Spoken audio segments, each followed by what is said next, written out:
예, 인사드리겠습니다. 안녕하세요. 예, 안녕하세요. 예. 예, 저희가 지난주에 이제 어디까지 공부했는가, 이제 목차 한번 볼게요. 34페이지네요. 예, 34페이지. 우리가 이제, 이제 의사표시가 뭔가, 이제 지난주에 거기까지 공부했습니다. 첫 시간에. 그래서 이제 오늘 두 번째, 34페이지 보신 법률행위 요건이란 목차가 나오죠. 예, 그 파트부터 이어서 이제 진도를 들어가도록 하겠습니다.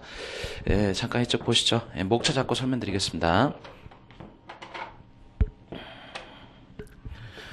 저희가 지금 어디 공부하고 있는가, 이제 큰 목차를 보셔야 되는데, 민법은 처음부터 끝까지 뭐에 대해서 공부하는 거라고 저희가 말씀드렸냐면, 지난주 첫 시간에, 민법은 처음부터 끝까지 권리 변동에 대해서 공부하는 겁니다. 이렇게 말씀드렸죠? 그러니까 권리가 발생되고, 변경되고, 소멸되는 모습을 공부하는 거. 이게 민법입니다. 그래서 민법은 처음부터 끝까지 권리 변동에 대해서 공부하죠. 그리고 이 권리 변동을 야기시키는 사유가 두 가지가 있었죠. 지난주에 공부했던 거예요. 반드시 기억을 하셔야 되겠죠. 첫 번째, 뭐가 있으면 권리 변동이 야기가 됩니까? 법률 행위죠. 그죠? 법률 행위가 있으면 권리 변동이 야기가 되고, 또 법률 행위가 없다 할지라도 뭐가 있으면요? 법률에 규정이 있으면 권리 변동이 야기가 되죠. 그래서 이 권리 변동을 야기시키는 사유는 크게 법률 행위가 있고, 두 번째 이제 법률에 규정이 있죠. 그 중에 이제 법률행위가 중요하다 보니까 우리가 이제 법률행위를 공부하게 됩니다. 이 법률행위 파트는 이제 기본 목차가 어떻게 될 것인가? 우리가 이제 법률행위 파트를 지금부터 공부하게 될 건데, 기본 목차가 어떻게 될 것인가? 첫 번째, 법률행위 의의부터 출발하셔야 돼요. 법률행위가 도대체 뭔가 개념 정의하셔야 되겠죠. 그 다음 두 번째, 법률행위의 성립 요건을 보셔야 돼요. 그러니까 법률행위가 만들어지기 위해서 이제 어떤 요건을 갖춰야 될 것인가? 성립 요건. 그 다음 세 번째 목차로서 법률행위의 효력 요건을 공부하셔야 됩니다. 효력 요건. 그래서 의, 성립 요건, 효력 요건 이 세 가지를 이제 기본 목차로 하여서 이제 법률을 공부합니다. 법률행위의 의의는 지난주에 공부했던 거 그대로 복습하는 거 떠올려 보세요. 법률행위는 반드시 뭐가 들어간다고 공부했었죠? 떠올려 보세요. 반드시 뭐가 들어갑니까? 의사표시가 들어가죠. 그래서 법률행위는 반드시 뭐가 들어간다고 공부했었냐면 의사표시가 들어갑니다. 이렇게 공부했었죠. 그래서 의사표시를 필수 불가결의 구성 요소로 하는 법률 요건입니까? 효과입니까? 요건이다. 이렇게 공부했습니다. 그래서 법률행위라 하면 이 문구가 입에서 이제 나오셔야 돼요. 의사표시를 필수 불가결의 구성 요소로 하는 법률 요건이다. 근데 쉽게 이해하실 때는 어떻게 이해하시라고 말씀드렸냐면 법률행위는 계약입니다. 이렇게 이해하시라고 말씀드렸죠. 근데 시험용으로는 이 문구가 입에서 나오셔야 됩니다. 의사표시를 필수 불가결의 구성 요소로 하는 법률 요건이다. 이 지문이 입에서 나오셔야 됩니다. 이건 지난주에 했던 것이고요. 이제 두 번째 법률행위의 성립 요건을 볼 거예요. 이 성립 요건은 도대체 어떤 요건이 동그라미가 돼야만 법률행위가 성립을 할 것인가? 이거 살펴보고자 하는 겁니다. 도대체 어떤 요건이 충족이 돼야만 법률행위가 성립을 할 것인가? 이 성립 요건은 세 가지가 있고요. 이 세 가지는 여러분들이 암기하셔야 됩니다. 법률행위 성립 요건 세 가지요. 첫 번째 뭐가 있어야 되냐면요. 당사자가 있어야 됩니다. 그러니까 법률행위가 만들어지기 위해서는 첫 번째 당사자가 있어야 되고, 두 번째는 뭐가 있어야 되냐면 목적이 있어야 됩니다. 목적. 그다음 세 번째는 뭐가 있어야 되냐면 의사표시가 있어야 돼요. 의사표시. 그래서 당사자, 목적, 의사표시 이 세 가지를 우리가 법률행위 성립 요건이라는 목차에서 이제 공부하는 겁니다. 일단 당사자가 도대체 뭔가 이것부터 개념 정의해 볼까요? 이 당사자는요 권리의 주체를 당사자라고 합니다. 그럼 권리 주체는 누가 있는가? 우리가 공부했죠. 권리 주체는 누가 있습니까? 자연인이 있고 법인이 있죠. 그래서 당사자, 권리 주체가 존재해야만 법률행위가 성립을 합니다. 그다음 목적이요. 목적은 양 당사자가 의도했던 법률 효과를 목적이라고 합니다. 그래서 양 당사자가 의도하는 법률 효과 이런 것들이 있어야만 법률행위가 성립을 하죠. 그다음 세 번째 의사표시. 의사표시는 지난주에 공부했죠. 효과 의사를 외부에 표시하는 행위, 진의를 표시하는 행위를 우리가 의사표시라고 하죠.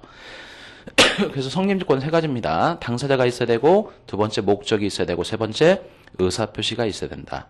무슨 뜻인가? 이제 연습 한번 해볼게요. 예컨대 갑과 을 사이에서요. 갑한테 소유권이 인정되는 X 부동산에 대해서 매매 계약을 하려고 합니다. 그럼 매매 계약은 어떻게 만들어질 것인가? 생각해 보세요. 갑이 청약을 하겠죠. 내 부동산 1억에 살래요? 이렇게 청약을 할 것이고, 이에 대해서 을이 승낙을 할 겁니다. 그래요, 네 부동산 1억에 살게요. 이렇게 승낙을 합니다. 그럼 청약과 승낙의 의사협치로 뭐가 만들어지는 거냐면 매매 계약이 만들어지는 거죠. 계약이 만들어졌다는 것은 갑과 을 간에 뭐가 만들어진 거냐면 법률 행위가 만들어진 겁니다. 그럼 법률 행위가 만들어졌다는 것은 결국 법률 행위의 성립 요건이 동그라미가 됐다. 그런 뜻이죠. 성립 요건 찾아볼게요. 첫 번째 당사자가 있어야 되는데 당사자는 권리의 주체를 얘기하는 것이죠. 갑과 을 권리 주체 존재하죠. 맞죠? 그 다음 두 번째, 목적이 있어야 되는데 이 목적은 양당사가 의도하는 법률 효과가 목적입니다. 그럼 생각해 보세요. 갑과 을이 의도했던 법률 효과가 도대체 뭔가? 어떠한 법률 효과를 의도하고 있습니까?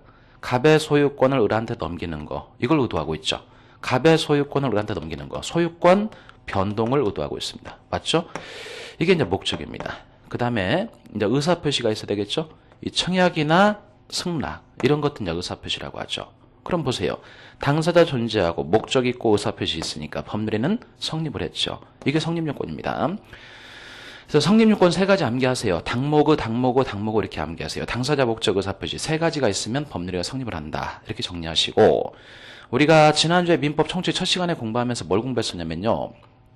갑과 을이 만나서 청약과 승낙의 의사합치로 이렇게 매매 계약을 하게 되면 계약은 약속이기 때문에 당사자가 약속한 대로 권리가 발생합니다. 이렇게 공부했었죠.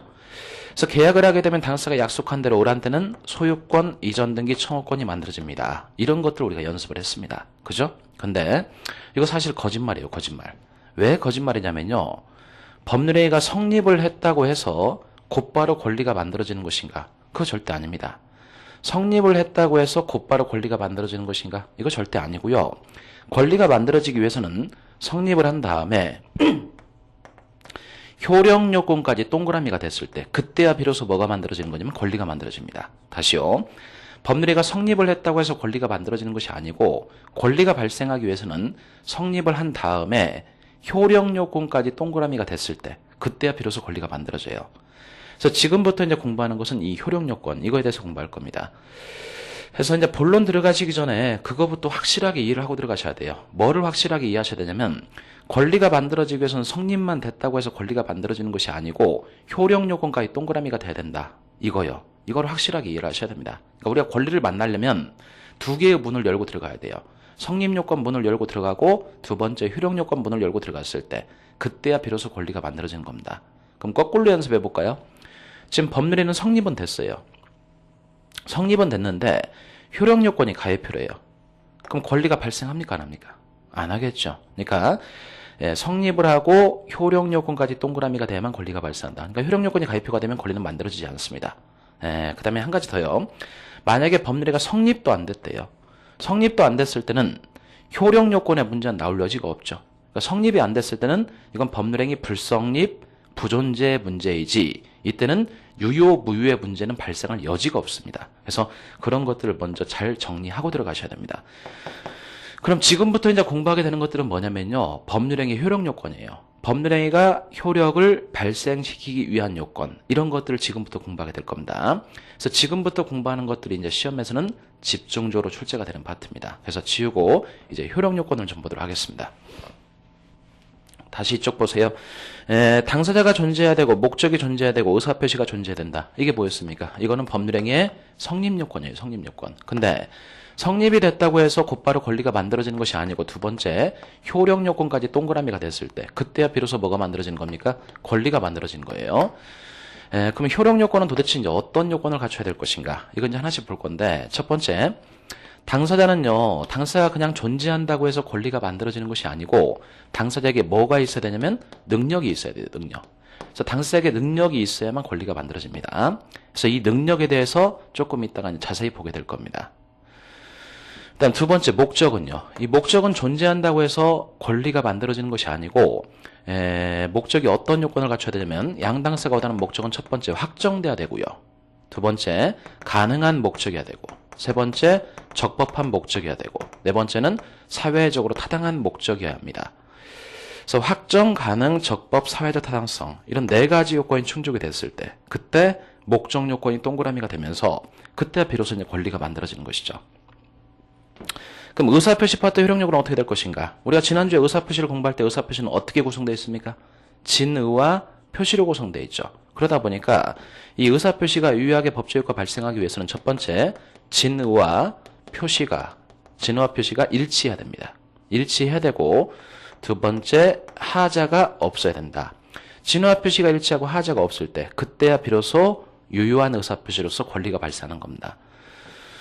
그래서 여기 노란색으로 써 있는 거, 이게 뭐냐면, 이제 의사표시 효력 발생 요건이에요. 이 노란색으로 써 있는 거. 그래서 이런 것들 이제 시험에는 집중적으로 출제가 되는 것이고, 이 내용들을 하나씩 이제 끊어서 보게 될 겁니다. 일단, 당사자에게 능력이 있어야 된다. 이것부터 연습을 해볼게요. 이쪽에서 보시죠. 우리가 법률행위가 유효한 법률행위로서 권리변동을 야기시키려면 당사자가 존재한다고 해서 바로 권리변동이 생기는 것이 아니고 당사자에게 능력이 있어야 된대요. 그럼 이 능력이 도대체 뭔가? 이 능력에 대해서 이쪽에서 설명드릴게요. 민법에서 당사자에게 요구하고 있는 능력은 세 가지 능력을 요구하고 있습니다. 다시요. 민법에서 당사자에게 요구하고 있는 능력은 세 가지 능력을 요구하고 있습니다. 그래서 첫 번째 어떤 능력이 있어야 되냐면 권리 능력이 있어야 돼요. 권리 능력이 있어야 되고 두 번째는 또 어떤 능력이 있어야 되냐면 의사 능력이 있어야 됩니다. 의사 능력. 그다음에 세 번째는 또 어떤 능력이 있어야 되냐면 행위 능력이 있어야 됩니다. 행위 능력. 그래서 권리 능력, 의사 능력, 행위 능력. 이 세 가지가 동그라미가 됐을 때 능력 요건이 동그라미가 되면서 그때야 비로소 뭐가 만들어지는 거냐면 권리가 만들어지는 겁니다. 민법은 수학이라고 말씀드렸죠. 세 가지가 동그라미가 돼야 됩니다. 그럼 권리 능력은 도대체 뭘 얘기하는 것인가? 이제 권리 능력부터 볼게요. 이 권리 능력이라 하면 권리의 주체가 될 수 있는 지위 또는 자격, 권리의 주체가 될 수 있는 지위 또는 자격을 우리가 권리 능력이다 이렇게 표현합니다. 그럼 권리의 주체가 될 수 있는 지위 또는 자격을 누가 가지고 있는가? 이건 이미 공부했네요. 권리의 주체가 될 수 있는 지위 또는 자격을 누가 가지고 있죠? 지난주에 첫 시간에